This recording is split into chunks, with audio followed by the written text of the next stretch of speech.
So this is my budget from 2014. This is the spreadsheet that I used. I am not using something like this year because the mobile lifestyle does not lend itself well to consistent budgets, and this kind of thing really doesn't work. But when I was staying in one place up until 2014, I used a budget like this almost always, and it was very, very helpful. As you can see, it's not very pretty. It's not going to win any design awards, but it's what I used, and it worked very well for me. So I put the description across the top. I put the categories, well, actually the actual areas in which I had budgeted for here, which category they were in here, what their projected cost was to be, what the actual cost was, and what the difference was. So the categories, this I really don't use this very much other than to group things together. This is actually part of a list here that I got this actual spreadsheet off of the internet somewhere. I honestly don't even know where.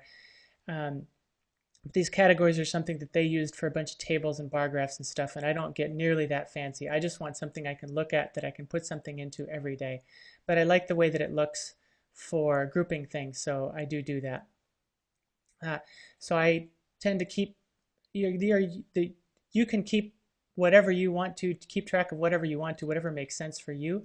For me, it's medical costs, nutrition. So medical costs would be actual medicines, doctor visits, nurse practitioner visits. Nutrition is things like supplement and special foods that are quite expensive that I want to supercharge my nutrition. Fun stuff is things that I want. Fun times is experiences that I want. I have a high eating out budget. I was working as a nurse practitioner at this time, and I ate out a lot. I had a good consistent salary and was able to do that. And also had quite a high grocery budget. I would keep track of what I bought for myself, such as for hygiene things or for the house, different kinds of furniture or utensils or things like that. If I needed anything for work or any clothing. One of my financial goals that's important to me is to give gifts to people I care about as well as to give to charity. So I keep track of those, how much my utilities and rent are going to cost, massage and chiropractic adjustments, as well as gas for the car, bike costs, and any specific travel costs. So the projected cost is based on either wild guessing or experience. So at this point, it's usually based on experience because I've been using this budget for a couple of years by this point. So the projected cost was based on my previous month's estimates. The actual cost is the main part that I change on a daily basis. So when I come home and I went to see my nurse practitioner for a visit and the copay was 20 bucks, I will change this actual cost from 144 to 164. And then I hit enter and the difference field is automatically updated. So the actual cost is what I use every day. So when I come home, I bring the receipt with me. I always keep the receipts in my pocket or in my purse until I get home. And as soon as I get home, I dump them actually literally on top of my keyboard so that I can't do anything else until I get them out of the way to encourage myself to actually do it every day.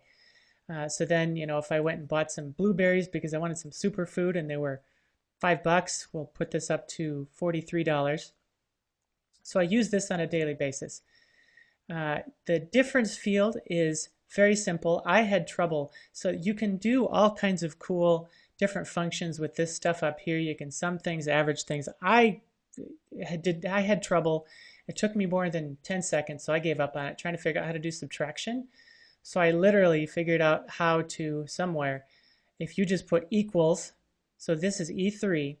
If you put equals, this cell, which is C3, the minus sign, and then this cell, which is D3, you will get a difference here.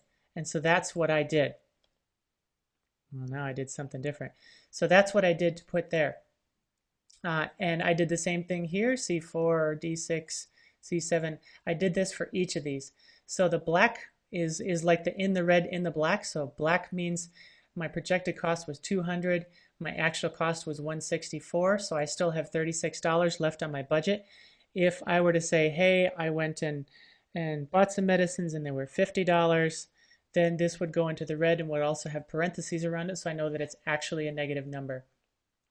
This was set up automatically for where I got this from. You can do this however you want. Um, Setting these up are fairly simple. You can format the cell to do that. Again, I just got this from somewhere on the internet that recommended a basic spreadsheet. So all my other ones are in the black except for work. Apparently I had to buy something for work during January of 2012 that cost me $87. That put me into the red for that. So the only other piece to this is the totals. So I created these as a sum because I wanted to see what the actual projected cost for the entire month would be, as well as what my actual cost for the month would be. So I was able to use this for. So if you let's add one right here. So if you want to have a sum of from here all the way to here, you go into the cell where you want to do it. You go up to here and you push sum, and it'll tell you what it's going to sum, and it's only going to sum this one above it. So I'm going to move it up to take everything. So now it's going to sum everything from C3 to C27. When I hit return, that is now sum of C3 to C27, and it tells me where it is. So that's how I created that. I do not want to keep this because that will confuse me later. So this total was created using that button. You can also type it in if you're snazzy. I did that with the minus sign because I found that easy, but the sum, I found it easier to use this function here. So this is the projected cost of my budget for the month was $3,280, and my actual cost has come up to $2,721. That's the addition of all of these.